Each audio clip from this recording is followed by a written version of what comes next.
Baik, assalamualaikum warahmatullahi wabarakatuh. Setelah tadi teman-teman sudah mengetahui tentang capital budgeting, metode evaluasi dari capital budgeting itu apakah kita terima atau tidak proyeknya, maka teman-teman juga bisa berlatih tentang apa soal dari contoh soal UTS tahun lalu. Nah, kita bahas satu-satu tentang capital budgeting itu ada di soal 1C dan juga soal nomor 4. 1C itu adalah soalnya adalah coba saudara jelaskan kenapa capital budgeting sangat penting bagi perusahaan. Nah, soal nomor 4 itu adalah terkait dengan teman-teman harus menghitung NPV dari beberapa proyek, terus pilih mana proyek yang akan diterima. Ya, contohnya ini nomor 4, perusahaan bidder sedang dihadapi dengan dua proyek investasi yang mutually eksklusif, A dan B yang mempunyai after cash flow-nya seperti ini. Oke, jadi harus dipilih salah satu ya teman-teman. Nah, ini di proyek A itu dan proyek B sama-sama initial outlay-nya 12.000 dolar dan tapi perbedaannya adalah cash inflow-nya tiap-tiap tahun di proyek A itu sama-sama 5.000 sampai ke tahun 4.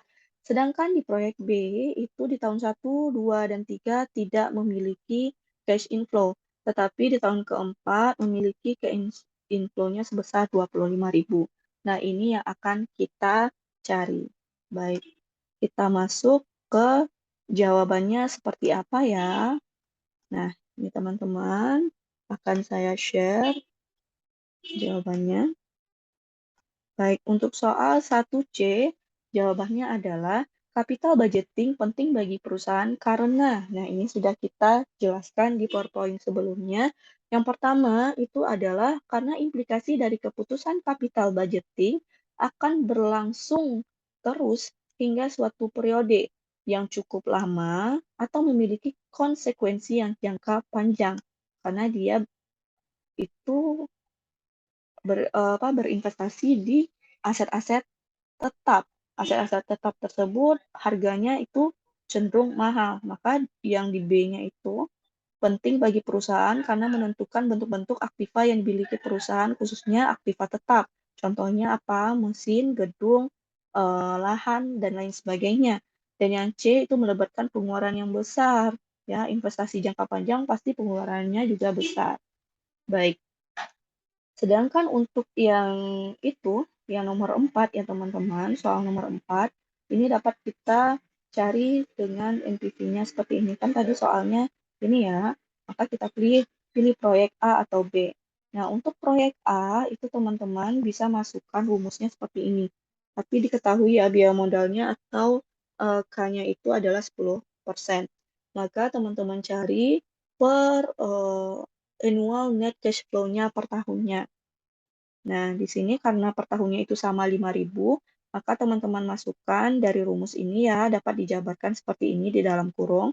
Maka 5.000 dibagi dengan 1 ditambah 0,1 pangkat 1, terus 5.000 per 1 ditambah 0,1 pangkat 2 ditambah dengan 5.000 dibagi dengan 1 tambah 0,1 pangkat 3 ditambah dengan 5.000 per 1 ditambah 0,1 pangkat 4. Ya, kenapa sampai pangkat 4? Karena cash inflow-nya hanya sampai tahun keempat. Nah, lalu dikurangi dengan inisial outlay-nya yaitu 12.000 per 1 ditambah 0,1 pangkat 0. Apapun yang dipangkatkan 0 hasilnya 1, maka 12.000 per 1 sama dengan 12.000. Ya, ini 12.000. Namun hasil untuk yang ini kita dapatkan untuk tahun 1 adalah 4.545,45,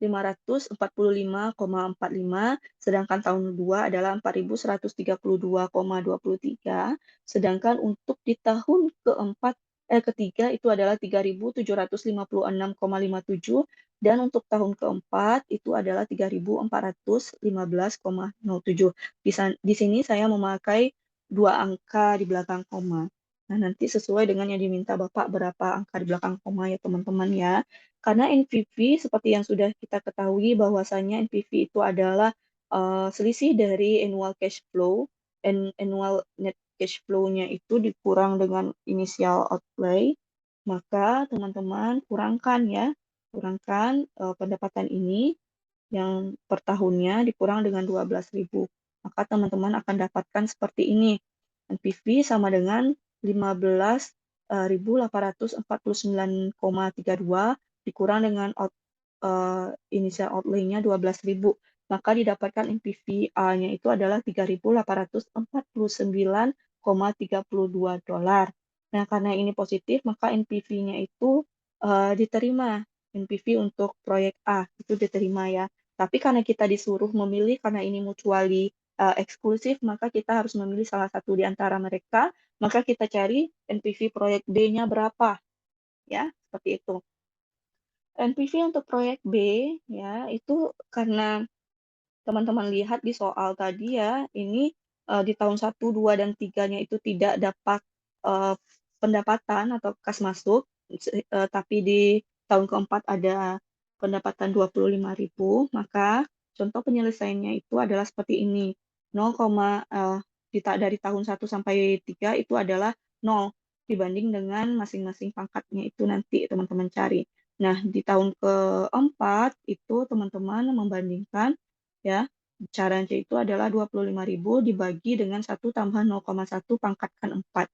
Dikurang dengan inisial outlay-nya itu ya 12.000 dibagi dengan 1 tambah 0,1 pangkat 0 karena pangkat 0 itu adalah 1, maka tetap 12.000 ya, 12.000 ini ya. Nih.